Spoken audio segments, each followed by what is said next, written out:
नमस्ते दोस्तों, स्वागत है आपका सावन कंप्यूटर के ऑनलाइन चैनल पर। आज हम लोग पढ़ेंगे यूजीसी नेट का हिस्ट्री क्वेश्चन पेपर जून 2009 का।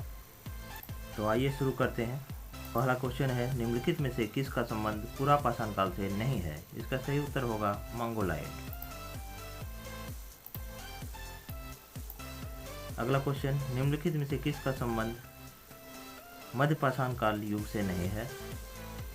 इसका सही उत्तर है उद्यान विज्ञान। निम्न में से किसका संबंध नवपाषाण युग से नहीं है? इसका सही उत्तर होगा लौह। लौह का संबंध नवपाषाण युग से नहीं है। निम्न में से किसका संबंध नव नगरीकरण से नहीं है? इसका सही उत्तर होगा सिक्के। निम्न में से किसका संबंध महापाषाण से नहीं है? इसका सही उत्तर होगा संस्थाई वाणिज्य। इसमें सुमिलित करना है, सूची 1 को सूची 2 से सुमिलित करना है। इसमें देखते हैं, उत्तरापथ, कलिंग, सातवाहन और अवंती। इधर प्रतिष्ठान, टैक्सिला, महिष्मती और तोसली है। इसका सही उत्तर होगा उत्तरापथ का तक्षशिला लिखा आ रहा है, तक्षशिला होगा। और कलिंग का तोसली, सातवाहन का प्रतिष्ठान और अवंती का महिष्मती। इस प्रकार सुमिलित करने से ए नंबर सही लगता है, ए नंबर सही होगा। अगला क्वेश्चन, इसमें भी सुमिलित करना है, सूची 1 को 2 से। इसमें प्रसिद्ध पुस्तकों के नाम दिए गए हैं और सूची बी में उसके रचयिता के नाम दिए गए हैं। इंडिका मेगास्थनीज, हर्षचरित वानभट्ट, पृथ्वीराज रासो, चंद्रबरदाई और राजतरंगिनी कल्हन का है। इस प्रकार ऑप्शन देखने पे पता चलेगा कि बी नंबर इसका सही है। ऑप्शन बी सही होगा। अगला क्वेश्चन भी सूची मिलान करना है। सूची 1 में अभिलेखों का वर्णन है और दूसरे में किससे संबंधित है उसका है। जूनागढ़ अभिलेख का संबंध है हर्षवर्धन से। लौह स्तंभ अभिलेख का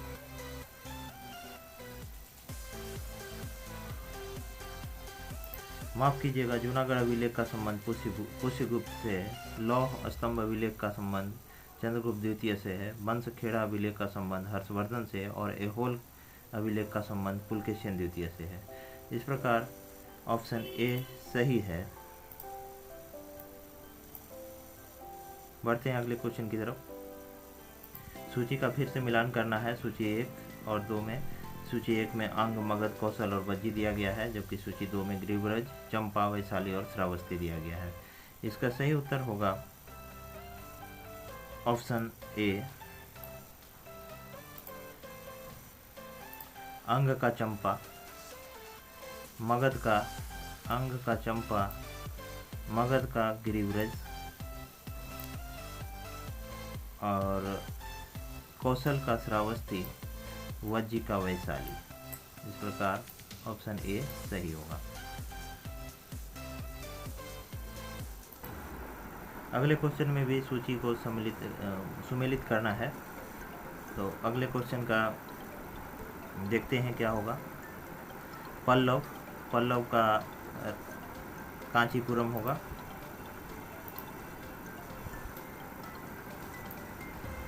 पल्लव कांचीपुरम।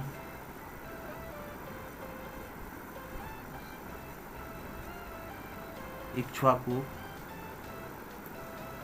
धन्यकटक, आभीर, ईश्वरदत्त और वकाटक का प्रवर्तन, ये इन जगहों से संबंधित थे।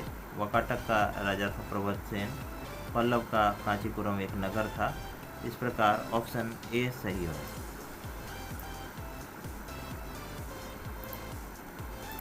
नीचे दो कथन दिए जा रहे हैं, जिनमें से प्रथम को अभिकथन और दूसरे को तर्क कहा गया है।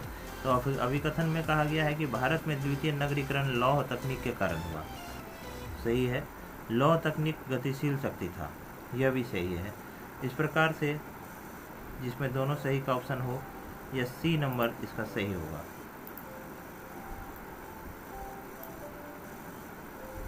बढ़ते हैं अगले क्वेश्चन की तरफ। नीचे दो कथन दिए जा रहे हैं, जिनमें से प्रथम को अभिकथन और दूसरे को तर्क कहा गया है। अभिकथन में कहा गया है, छिद्रित सिक्कों पर ब्राह्मी लिपि के में अभिलेख थे। छिद्रित सिक्कों पर ब्राह्मी लिपि में अभिलेख थे। छिद्रित सिक्के यानी कि पंचमार्क यानी कि आहत सिक्के। आहत सिक्कों पर किसी प्रकार का कोई लेख नहीं मिलता है। इस प्रकार ये ऑप्शन गलत है। इससे वाणिज्य में सुगमता आएगी। हाँ, सिक्के आए तो वाणिज्य में तो सुगमता आएगी ही। तो इसका सही जवाब होगा बी। आर सही है परंतु ए गलत है।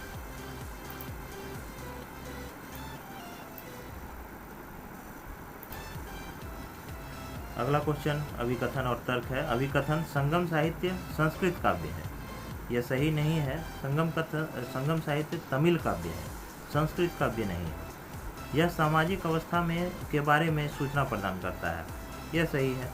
यह सामाजिक अवस्था के बारे में सूचना प्रदान करता है। इस प्रकार से ए गलत है परंतु आर सही है। इसका ऑप्शन बी सही होगा।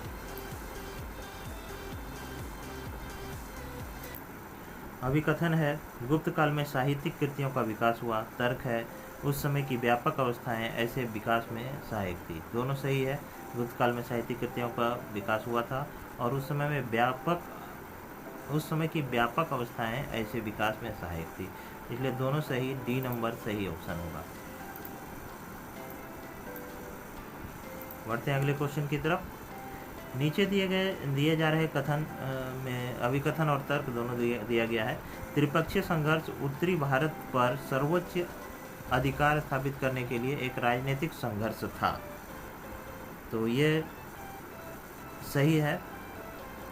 और तर्क दिया गया है यह अनिवार्य था, जो जरूरी नहीं है, यानी कि ए सही होगा। बढ़ते हैं अगले क्वेश्चन की तरफ। कथन और कारण दिया गया है। कथन है, इल्तुतमिश सिंहासन को अनाधिकार ग्रहण करने वाला नहीं था, सही है। वहाँ पर कुछ भी हड़पने को नहीं था, यह भी सही है। तो ए और आर दोनों सही है तथा ए का सही व्याख्या आर है। इसका ऑप्शन ए सही होगा। बढ़ते हैं अगले क्वेश्चन की तरफ। दीवाने मुस्तकराज पद निम्न में से किस सुल्तान ने प्रारंभ किया था? तो मुस्तकराज शुरू किया था अलाउद्दीन खिलजी ने। ये सीधा क्वेश्चन है, डायरेक्ट क्वेश्चन है कि दीवाने मुस्तकराज किसने शुरू किया था? अलाउद्दीन खिलजी ने शुरू किया था। बढ़ते हैं अगले क्वेश्चन की तरफ। पुष्टि मार्ग का प्रतिपादक था। पुष्टि मार्ग का प्रतिपादक कौन था? तो वल्लभाचार्य था पुष्टि मार्ग का प्रतिपादक। अगला क्वेश्चन, सूची 1 और 2 को सुमिलित करना है। सूची 1 में शासक दिए गए हैं और सूची 2 में यात्री दिए गए हैं। तो इसका मिलान करने पर आप पाएंगे कि देवराय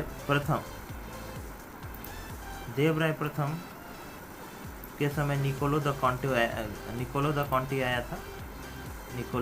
निकोलो द कॉन्टी। और देवराय द्वितीय के समय में अब्दुल रज्जाक।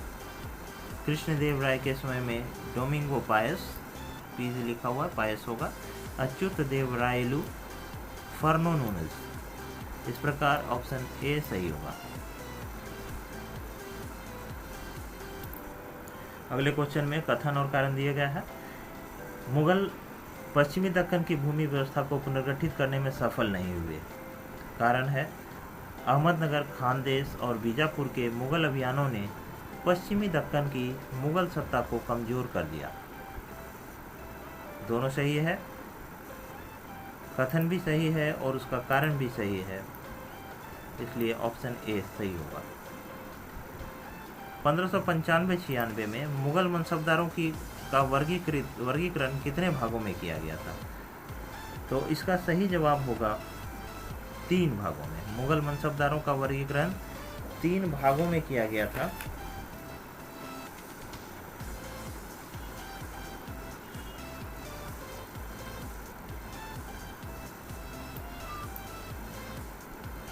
अगला क्वेश्चन,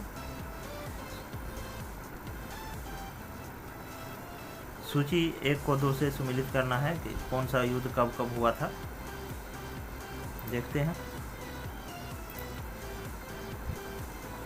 तो इसमें सबसे पहले है राजमहल का युद्ध। राजमहल का युद्ध 1576 ईस्वी में हुआ था। राजमहल का युद्ध 1576 ईस्वी में।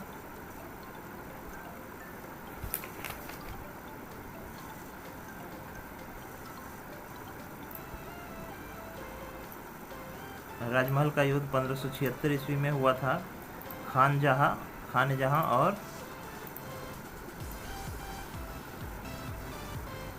खानजहां और दाऊद के मध्य हुआ था 1576 ईस्वी में। पानीपत का द्वितीय युद्ध बहुत महत्वपूर्ण है, सभी जानते हैं, 1556 ईस्वी में हुआ था। कौन कौन था इसमें? तो अकबर और हेमू के बीच। खानवा का युद्ध 1527 ईस्वी में, राणा सांगा और बाबर के बीच। और घाघरा का युद्ध 1529 ईस्वी में। घाघरा का युद्ध में आमने सामने थे बाबर और अफगान की सेना। अगला क्वेश्चन की तरफ बढ़ते हैं। इस प्रकार से ये इसका सही जवाब हो जाएगा, इसका डी सही जवाब होगा। अगले क्वेश्चन की तरफ बढ़ते हैं। सुमेलित करना है इसमें भी लेखक और उसकी कृतियाँ। निजामुद्दीन अहमद सबसे पहला है।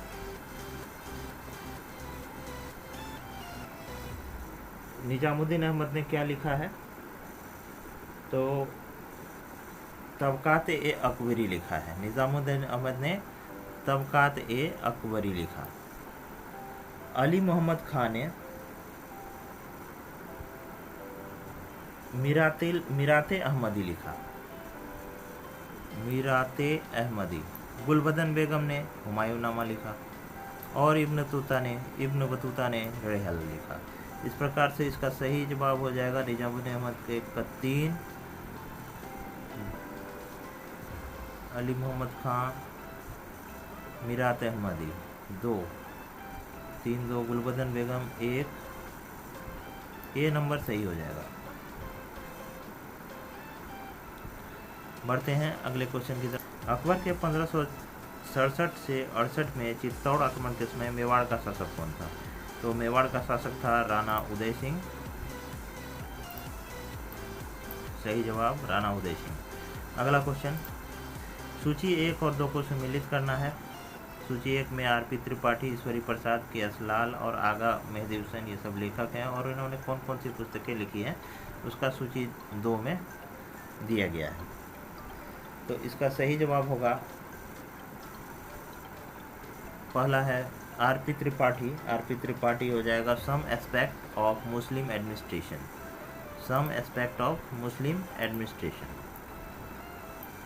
ईश्वरी Prasad history of Karnatakas. K S Lal twilight of the Delhi सल्तनत।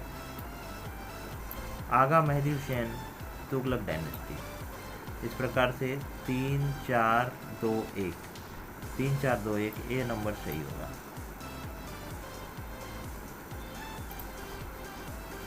विजयनगर राज्य से निर्यात की जाने वाली मुख्य वस्तु थी, तो ये थी कपड़ा। विजयनगर से निर्यात की जाने वाली मुख्य वस्तु थी कपड़ा। निम्न पेशवाओं का सही कालक्रमानुसार क्या है? सबसे पहले कौन है पेशवा और सबसे बाद में कौन पेशवा है, तो ये देखते हैं।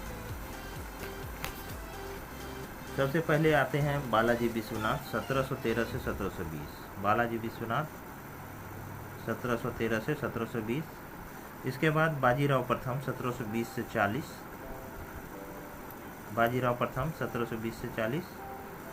इसके बाद बाजीराव 1740 से 1761 और फिर अंत में माधवराव का शासन था 1761 से 1772। इस प्रकार से सी ऑप्शन सही होगा। अगले क्वेश्चन की तरफ बढ़ते हैं। दक्षिण भारत का कौन सा नगर मध्यकाल में धातु जड़ाई कला के लिए प्रसिद्ध था? कौन सा स्थान था? यह था तंजौर मध्यकाल में धातु जड़ाई कला के लिए प्रसिद्ध था। अगला क्वेश्चन, किस कालक्रम के अनुसार निम्नलिखित यूरोपीय शक्तियों ने भारत में अपने व्यापारिक केंद्र स्थापित किए? तो कोट मिलान करना है। सबसे पहले आए पुर्तगाली 1498 में,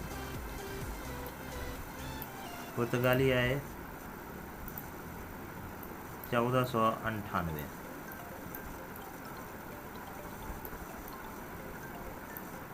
इसके बाद आए डच 1602 में।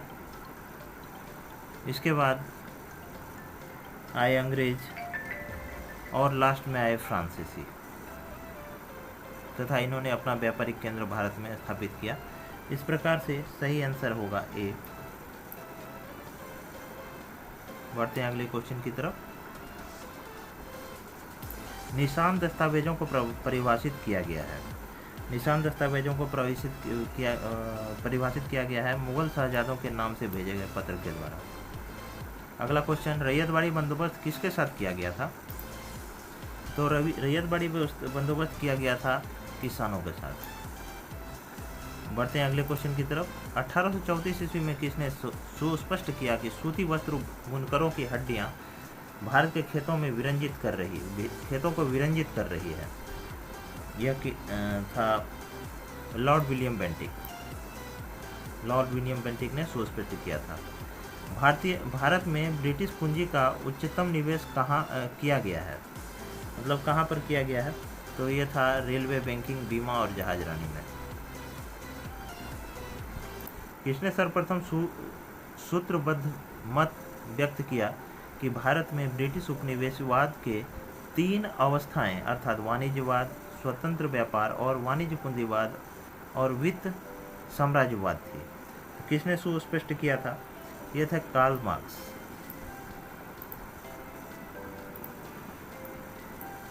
सन 1920 में all India trade union Congress को संगठित किया था। किसने किया था? एन.एम. जोशी 1920 में। 9वीं शताब्दी का प्रमुख सामाजिक सुधारक कौन था? 19वीं शताब्दी का प्रमुख सामाजिक सुधारक, तो 19वीं शताब्दी का प्रमुख सामाजिक सुधारक थे बहराम जी एम मालावारी। किस आधुनिक इतिहासकार ने विचार व्यक्त किया तथा कथित प्रथम राष्ट्रीय स्वतंत्रता का युद्ध न तो प्रथम था और न राष्ट्रीय और न ही स्वतंत्रता का युद्ध था? ये किसने कहा था ऐसा बात? तो ऐसा बात कहा था आर.सी. मजूमदार। आर.सी. मजूमदार ने कहा था ऐसा बात। अगला क्वेश्चन, किसने आह्वान किया कि एक धर्म, एक जाति और एक ईश्वर मनुष्य वर्ग के लिए होना चाहिए? किसने ऐसा कहा?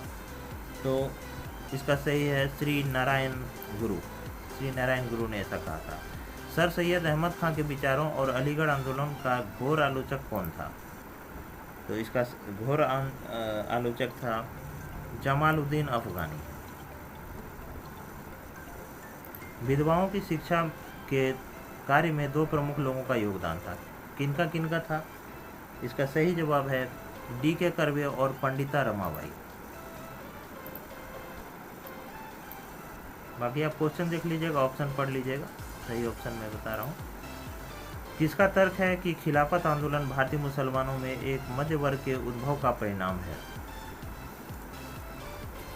किसका तर्क है? किसने ऐसा कहा? किसने ऐसा तर्क दिया? तो ये थे मुशीरुल हसन ने ऐसा तर्क दिया था। ये आधुनिक भारत के इतिहासकार और विद्वान हैं और इन्होंने खिलाफत आंदोलन में उलेमा तथा भारतीय मुसलमानों की भूमिका को रेखांकित किया है। इनके अनुसार खिलाफत आंदोलन भारतीय मुसलमानों में मध्यम वर्ग के उदय का परिणाम है। खिलाफत आंदोलन में सक्रिय भूमिका मुसलमानों के मध्यम वर्ग अर्थात पढ़े लिखे लोगों ने भी निभाई थी। अगला क्वेश्चन, 1917 के अहमदाबाद मिल हड़ताल में महात्मा गांधी के हस्तक्षेप के परिणाम स्वरूप श्रमिकों के वेतन में कितने प्रतिशत तक की वृद्धि कर दी गई? तो ये वृद्धि कर दी गई थी 35% तक का, जिसमें 20% बोनस देने का निर्णय लिया गया था मतलब निर्णय लिया गया था। गांधी जी ने मजदूरों को 35% बोनस दिया जाने का समर्थन किया था। तो इसका सही उत्तर 35%। चिट्टागांव शस्त्रागार पर हमला किसके नेतृत्व में किया गया था? तो सूर्य सेन के नेतृत्व में किया गया था। आसान क्वेश्चन है, अन्य परीक्षाओं के लिए भी एक अच्छा क्वेश्चन है। महात्मा गांधी द्वारा स्थापित हरिजन सेवक संघ का प्रथम प्रेसिडेंट कौन था? तो कौन था प्रथम प्रेसिडेंट? हरिजन सेवक संघ का प्रथम प्रेसिडेंट थे GD बिरला। निम्न में से किसे 3 देशी रियासतों मैसूर, जयपुर और हैदराबाद का दीवान चुना गया था? किसे चुना गया था? तो मिर्ज़ा इस्माइल को चुना गया था। क्या चुना गया था? मैसूर, जयपुर और हैदराबाद का दीवान चुना गया था। अगला क्वेश्चन, अडयार में प्रसिद्ध केंद्र का मुख्यालय था। अडयार में प्रसिद्ध केंद्र का मुख्यालय कहाँ पर था? अडयार में प्रसिद्ध केंद्र का मुख्यालय था, मतलब कौन सा था? तो ये था थियोसॉफिकल सोसाइटी का प्रसिद्ध केंद्र था अडयार में। किसने कहा कि वाणिज्य समस्त राज्यों के मध्य बुद्धिमत्ता एवं ऊर्जा की एक सतत संघर्ष है? तो ये कहा था जॉन बोदा ने ऐसा कहा था। समस्त राज्यों के मध्य बुद्धिमत्ता एवं ऊर्जा का एक सतत संघर्ष है। कौन? वाणिज्य। अगला क्वेश्चन, व्हाइट मेंस का भार सिद्धांत था किससे संबंधित था? व्हाइट मेंस का भार सिद्धांत किससे संबंधित था? यह था साम्राज्यवाद से। निम्न में से कौन सब आल्टर्न इतिहास लेखन से संबंधित हैं? तो ये है रंजीत गुहा जो है सबाल्टर्न इतिहास लेखन से संबंधित है। और किसे मानववादियों का सर्वमान्य राजकुमार स्वीकृत किया गया है? मानववादी का सर्वमान्य राजकुमार स्वीकृत किया गया है इरेसमस को। इन्हें स्वीकृत किया गया है, इरेसमस को स्वीकृत किया गया है। इस प्रकार ये 50 क्वेश्चन का सेट समाप्त होता है। हम अगले सेट के साथ फिर से हाजिर होंगे। तब तक के लिए धन्यवाद। अगर वीडियो अच्छा लगा हो तो चैनल को लाइक करें, सब्सक्राइब करें और शेयर जरूर करें। यह सिर्फ UGC नेट के लिए ही नहीं बल्कि बहुत से इसमें ऐसे क्वेश्चन हैं जो अन्य प्रतियोगी परीक्षाओं में भी आपको काम आएंगे। धन्यवाद।